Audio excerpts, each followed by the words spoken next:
Locked On Podcast Network and Odyssey present Locked On Sports Today. The Ravens are flying high in the AFC North. Are the New York Football Giants officially back? And Taysom Hill showed just how much of a weapon he can be for the New Orleans Saints. I'm Kainani Stevens in for Peter Bukowski, and you are Locked On Sports Today. I'm Peter Bukowski, starting your day with the can't-miss stories and biggest debates in sports. You're Locked On Sports Today. Searching all major sports. Found. Let's start with the biggest story. Today's episode is brought to you by BetOnline. BetOnline has you covered this season with more props, odds, and lines than ever. BetOnline, where the game starts. We got a very dramatic finish to Sunday Night Football. Bring in Kevin Ostreicher here from Locked On Ravens. The Ravens got the win at the very last second. Pretty much no doubt at that point when you have that kicker on your side. But kind of what were your thoughts going into the fourth? Were you sure that they were going to be able to pull off the comeback? Heading into the 2-minute warning, I've never been more confident in a prediction of mine ever, because you kind of see the game script unfolding. And it's like the Bengals are at the 1-yard line, the 2-minute warning hits. I say, okay, the Bengals are probably going to get this in the end zone. It makes a lot of sense. I called a Joe Burrow sneak. I'm like, yeah, maybe Joe Mixon. Burrow ends up actually being the one to sneak it in. But I think that just leaves too much time for the Ravens. And we saw that it did. The Ravens did a great job the whole night getting into field goal range. They just couldn't really punch the ball into the end zone. So you're thinking, okay, hey, if they need a field goal, they've done it the whole night. Let's just do it one more time. The Ravens pick up some chunk yards on some chunk plays in the first couple of plays of the drive. And all you need is Justin Tucker to go out there, who is as automatic as they get. There's never a doubt when he's kicking that football. And in a game where both quarterbacks looked pretty mortal in this game. It was a game of defense, game of field goals, and it does come down to the kickers. And in that situation, I'm taking Justin Tucker 100 times out of 100. I think that's fair to say, of course, when Justin Tucker's out there. Obviously, both of these teams were 2-2 entering the game, so they both, have had their ups and downs so far in the short end of the season. What does it mean for the Ravens to not only be able to get a win, but in a close matchup like this with a very good division opponent in the Bengals? Yeah, I think it's huge, especially when coming into the year, a lot of people did anticipate Baltimore and Cincinnati being the two teams that are going to be competing for the AFC North crown. This does, for now, put Baltimore on the top over Cincinnati, but it does give them, I think, two things. One, a huge divisional win. Obviously, those head-to-head divisional matchup wins come into play, obviously in like December and January, but to get it now is very big. Also, the Ravens were riding a 5-game home losing streak coming into this game. So to get a win at M&T Bank Stadium, that streak obviously dating back to last season, it just gives you momentum and gives you confidence. And also conference wins. Baltimore dropped a couple of big important conference games earlier in the year to Miami in week 2, to Buffalo in week 4. So to get that conference win also on the board is big. And for a team that went 1-5 in their division last season, which is very uncharacteristic of Baltimore, I have to say, to get a win against a team that absolutely blew out Baltimore twice in a game where there were a lot of questions going in about how would this defense be able to stop Joe Burrow, Jamar Chase, T. Higgins, who didn't play a ton, and Tyler Boyd. They answered the call, and it was a defensive game. And I think for Baltimore, you have to be happy coming out of it with a win. Still some things to clean up, but to get a big win against a divisional opponent in prime time, I think is absolutely huge. Certainly going to give them some momentum as well, because they're taking on the Giants, who are apparently good again. We're going to discuss that, of course. But what is the team going to have to improve on? You mentioned going into next week when they go on the road to take on the Giants. Yeah, I think one thing to look at is the run defense for Baltimore. This is a unit that came into the week 23rd in net yards per attempt given up on the ground. The Bengals coming into the game were the second worst rushing team in the league. Joe Mixon averaging 2.7 yards per carry. The Bengals as a team averaging 3.1. Baltimore gives up almost 2 yards per carry more than that at 4.8. So with the Bengals having a competent run game in this one, there are going to be some things to look at there. I think also the missed tackles have been a creeping issue, I would say. They haven't been absolutely crippling, but you have seen over the course of the year a missed tackle here, a missed tackle there. There were certainly missed tackles in this game against Cincinnati that sprung some big plays. And I think on offense, Lamar Jackson has had his 2 worst games of the season back-to-back against Buffalo and against Cincinnati. So getting back on track against his former defensive coordinator and Don Martindale, who's over there in New York and has that Giants team at 4-1 with a defense that is ultra aggressive.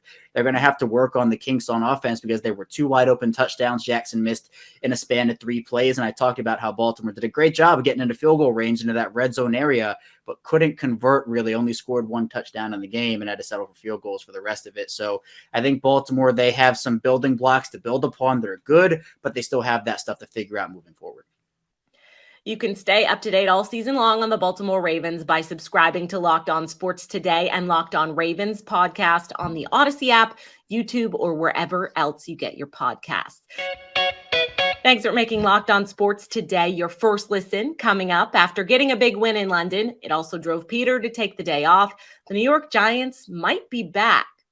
Here's what to look for on BetOnline, your number one spot for your gambling needs. Tonight's matchup of the Chiefs and Raiders provides some value, starting with the Raiders team total points. BetOnline currently has the Raiders over-under at 21. The Chiefs are favored to win, and BetOnline has them at 7-point favorites over Las Vegas. And outside of Travis Kelce, BetOnline is intrigued by Juju Smith-Schuster catching passes. Apparently, they've got Smith-Schuster's over-under receiving yards at 50.5. BetOnline is where the game starts. Referee Jerome Boger said Atlanta Falcons defensive lineman Grady Jarrett unnecessarily threw Tampa Bay Buccaneers quarterback Tom Brady to the ground as part of his explanation for roughing the passer call on a key 3rd down in the Buccaneers win on Sunday. Jarrett had wrapped Brady up, then he rolled to the ground, bringing the quarterback along with him. The sack was at a point in the game where it would have stopped the Bucs in key position, forcing them to punt and giving the Falcons the ball back. But that penalty erased everything. Quote, "What I had was the defender grabbed the quarterback while he was still in the pocket and unnecessarily threw him to the ground," Boger said in a post-game pool report. If you watch that replay, you may not see it as that nasty of a hit, but no surprise TB12 got that call. Georgia took back the number 1 spot in the Associated Press college football poll. The Bulldogs snagged the top spot from Alabama after being bumped out last week by the Crimson Tide. Alabama slides to number 3 after they narrowly beat Texas A&M. The Tide were without Heisman Trophy quarterback Bryce Young, but Georgia absolutely dominated Auburn, further proving they're the best team in the country, at least right now. Ohio State moved up a spot to number 2, receiving 20 first-place votes. Number 3 is a season low for Alabama, which was the preseason number 1, but they fell to number 2 after week 2. The Crimson Tide received 11 first-place votes. In the MLB playoffs, there were 2 teams who broke long playoff droughts this year, and they're still playing. As Ty Dane Gonzalez from Locked On Mariners points out, chaos ball has been introduced to the postseason. The Seattle Mariners introduced the entire world to chaos ball. This is Ty Dane Gonzalez, host of the Locked On Mariners podcast here. The Mariners defeat the Toronto Blue Jays by a score of 10-9 on Saturday night at Rogers Center in order to advance to the ALDS and sweep their wildcard series with the Blue Jays 2-0 in what is going to go down as one of the greatest games in Seattle Mariners history. One of the greatest playoff comebacks in Major League Baseball history. This is unheard of, quite frankly. The Mariners were down 8-1 at one point, then eventually 9-5. They outscore the Blue Jays 9-1 in the second half of this game. Completely took over, especially once Kevin Gausman was yanked out of this game. The Blue Jays mess up royally, completely going against the scouting report, taking Kevin Gausman out with Carlos Santana coming up to the plate. Santana just statistically a better hitter from the right side of the dish than the left side. They bring in a lefty, Tim Meza, and Santana makes them pay with a 3-run home run after a wild pitch or pass ball. I don't know. I was sitting up in the 500 level, so I don't know which one it was. Apologies for that. But that's where the Blue Jays lost this game. And that's where the Mariners began to win this game. And from that point forward, chaos ball took over. And that's really all it is. And shout out to Adam Frazier, the Slapton. Oh, Slapton, my Slapton, leading the Seattle Mariners to the ALDS.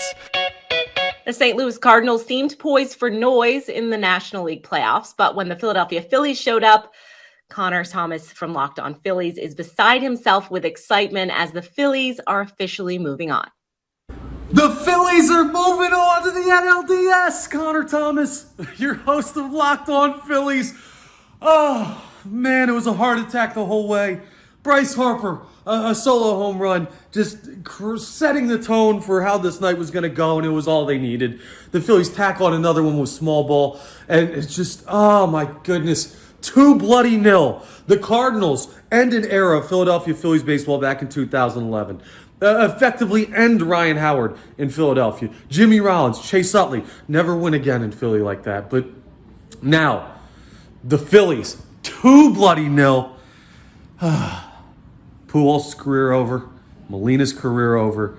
They end a Cardinals era. Poetic frickin' justice. And for the first time in 11 years, the Philadelphia Phillies have won a playoff series. And the New York Mets are out. The San Diego Padres advance now to face their rival, the Los Angeles Dodgers. Javi Reyes from Locked On Padres is feeling good about it. Ole, ole, ole, ole. Ole, ole, ole, ole, ole, ole, ole. What is up, everybody? Javier Reyes here of the Locked On Padres podcast. See you later, New York. See ya, Java Joe. The San Diego Stallion, Cotton Eye Joe, Joe Musgrove in an elimination game. 7 innings, 1 hit, 0. That's right, the donut. A donut's hole in a donut's hole, as Benoit Blanc of Knives Out would say. An absolutely dominant performance by Joe Musgrove. An all-time pitching performance in Padres playoff history. It's going to be remembered that way. Incredible stuff. There's so much to talk about from this game. Manny Machado gets an RBI. A huge one from Soto later on as well. Trent Grisham with an amazing catch and getting an RBI and some hits too. Unbelievable stuff. They go and face on the Dodgers, and I say bring it. We are in week 5 of the NFL season, and already the New York Giants have matched their win total from last year. Obviously had to bring in Locked On Giants Patricia Traina because New York football Giants are back. They're legitimate. They got a win over the Green Bay Packers in London on Sunday. And what does this mean? What are we looking at right now? I'm speechless. I really am. I mean, after almost a decade of bad football, to see the Giants doing so well, finally turning things around. Now, people will say, well, who have they beaten? You know, the first four games, you know, the Carolina Panthers, who are not doing well, you know, who have they beaten? The Packers are a pretty good team, despite what, you know, we might have seen from them in the past and whatnot. Aaron Rodgers is a tough customer. And the Giants, the good thing about them is they are learning how to win and they are not beating themselves. That's so important because, you know, look, that losing culture was going on in that locker room for a number of years. Brian Daboll comes in and totally different approach. Is teaching this team how to win step by step instead of just going right to the top step by step.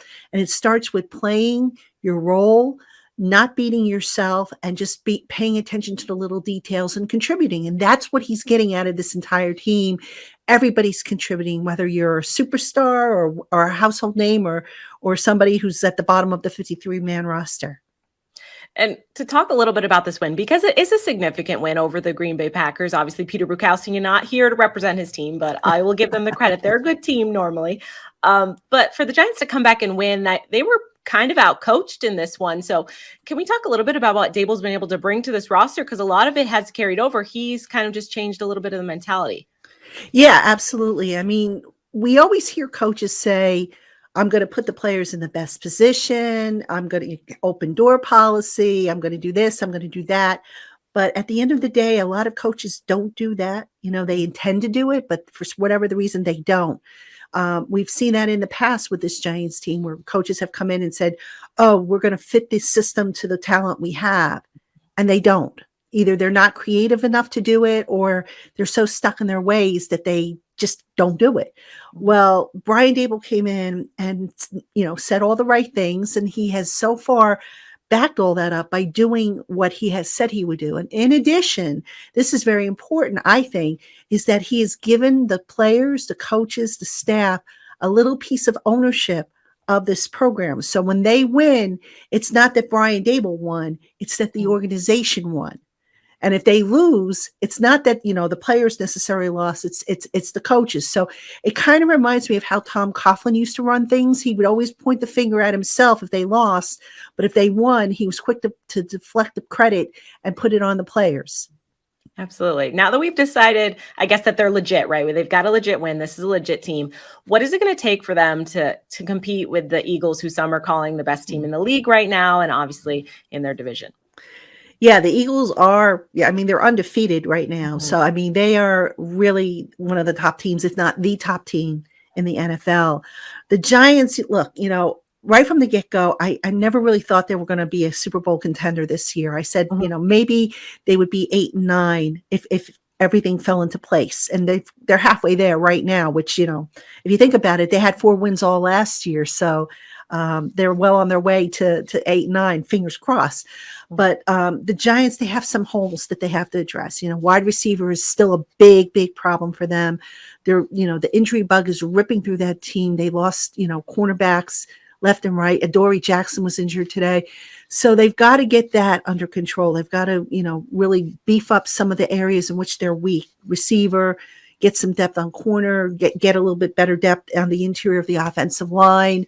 Just fix some of those positions.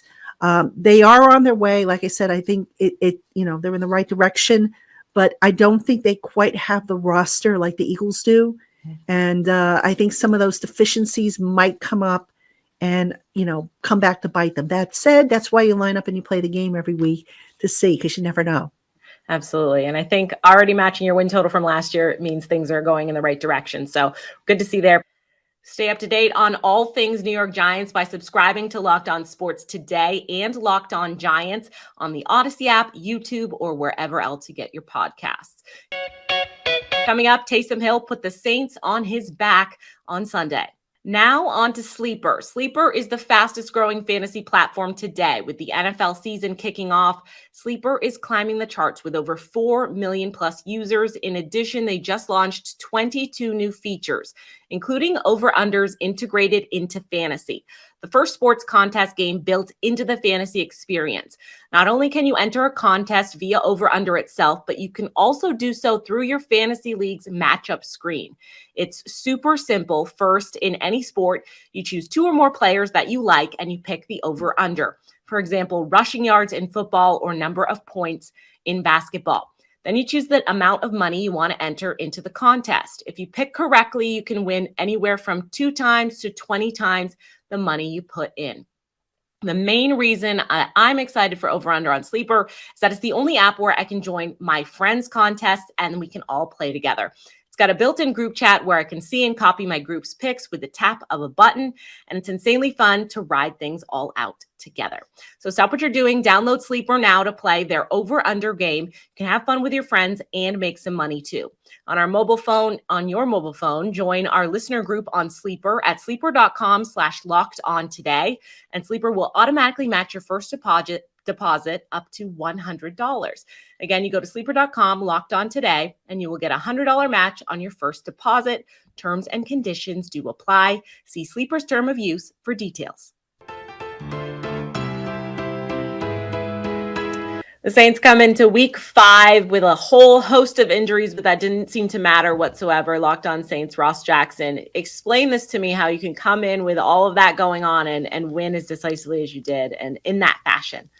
Well, it's all Taysom Hill, right? I mean, the Taysom Hill had 3 rushing touchdowns and threw a pass too. Yes, and he can pass. He also had 69 kick return yards as well, recovered a fumble. I mean, the guy did everything. He threw a lead block at one point in the game that sprung Alvin Kamara for 10 plus yards so that the Saints could actually take victory formation for the first time this season. I mean, that's the way that you're able to do it. And so the Saints, they come in with this sort of host of injuries, but they're able to find a bit of an identity in their ground game, led, of course, by Taysom Hill, but Alvin Kamara with 194 scrimmage yards as well. They found their identity on the ground, which allowed them to be able to pick up the pieces where maybe they were dealing with some of the other pieces where they weren't going to be able to produce with the injuries that they had piled up coming into this one.